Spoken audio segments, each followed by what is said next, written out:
our practice here. So I'll get you guys all on that side, and the sun did come out. Yeah, you guys are gonna be right. The sun's out here. Yeah. Okay. All right. So. Oh, we're good. Okay. How about it? So, ladies, we're talking about putting today. So, how many of us have struggled with putting maybe a bit? Is it, I think all of our hands can go up here for sure, right? Yeah, how high can my hand go?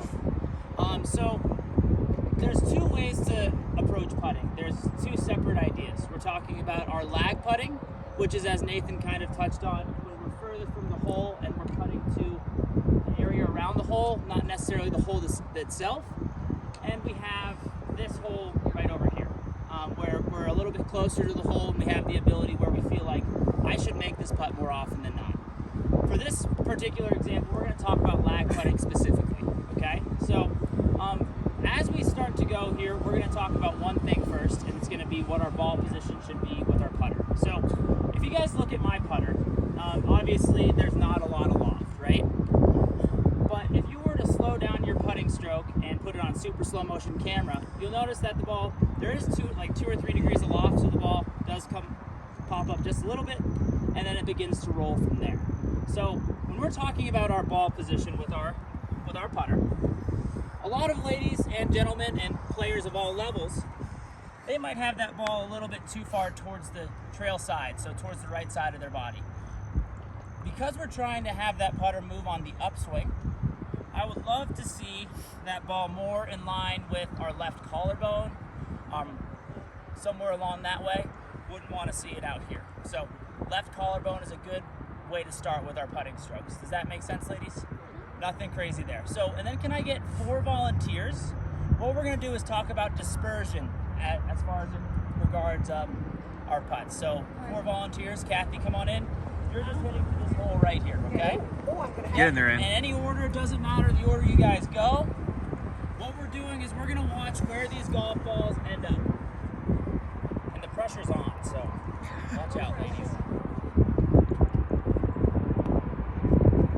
Oh, that's pretty good. Whoa! Nice job. Wow. All right, and next. Yeah, that was really good.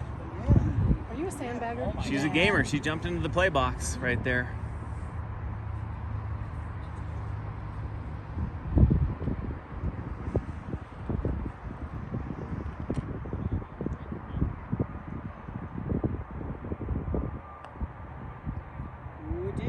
Another nice one. Oh my God. Wow. Nicely done, Deb. Wow, you guys are setting Wow. Yeah, this is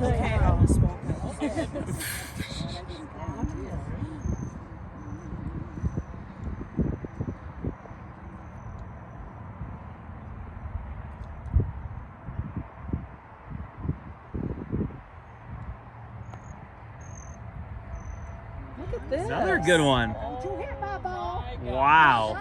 This is incredible. All right, Carolyn. Well, who said you No guys pressure. need help with your putting strokes Trey, today? Trey, you've done a nice job so far, I have to Yes, say. yes.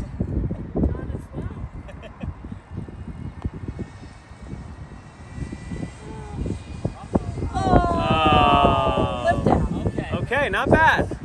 Obviously, those were 3 very good putts, ladies, right? Did you guys notice how most of those balls were in line with the hole and they're within that circle? Carolyn's ball was a little bit too far. Do you guys agree? So as we get closer to the hole, we have a better chance to make the putt. So let's say, for example, we make 50% of our putts from, let's say that's a 3-foot circle, and we putt in that circle 50% of the time. That means we're going to 2-putt effectively 25% of the time. So what I'm getting at is that our lag putts are very important in relation to the hole. To manage this piece, what I want us to be aware of as we're swinging, as we're moving the putter, is the length of stroke. So if we notice on this exact example that maybe, like for Carolyn, for example, the ball went a little too far, we can make the argument that her putting stroke went a little bit too far than normal. The ball had too much speed coming off the club face, and that was the result. Actually, what it was is I read the green one. That helped. I Yeah. thought it was going to go right to left. Oh. But it didn't. Yeah. So I too, ladies. So how many of us have struggled with reading greens in general? Yeah, I mean, me too. Green reading is very hard. So when you're looking at a putting green in general, what I want you ladies to think about is you're looking at two components. So you're looking at the left to right factor of it, and you're looking at the up and down factor. So for this putt, for example, we're probably 20, 25 feet out, and it's slightly downhill, right? So if we're looking at that putt, do we need less speed on the ball to get it, or less speed on our stroke to get it to travel the same distance, or do we need more? Less, right? It's nothing crazy there, but something for us to be aware of. A lot of the time when we're on the putting greens, maybe we are so focused on hitting the stroke itself that we forget to read the green, and we don't know if it's up or down. That's gonna change our correlation to how far we need to move that putting stroke, or move that ball, and it's going to affect our distance control. Does that make sense, ladies? So with regards to that, when we're at this station, I want you guys going through your whole routine. We're looking at different putts, how the putt's going to break, how much speed we need to have the ball moving, and we're going to see how we do on different various putts. Does that kind of make sense, ladies?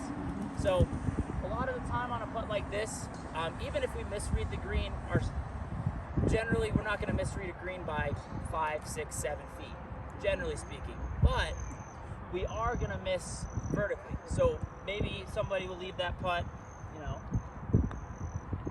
woefully short, or maybe someone ate some Wheaties this morning and hits it way too far. So it's about balancing those two pieces of speed and aim to get our putt to end at hopefully around the hole on this case.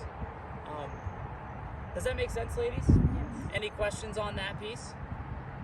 Okay, so that's our brief tutorial of putting here. So what we're gonna do, ladies, so if you guys want to start in the putting green, you're more than welcome to. Nathan, you have any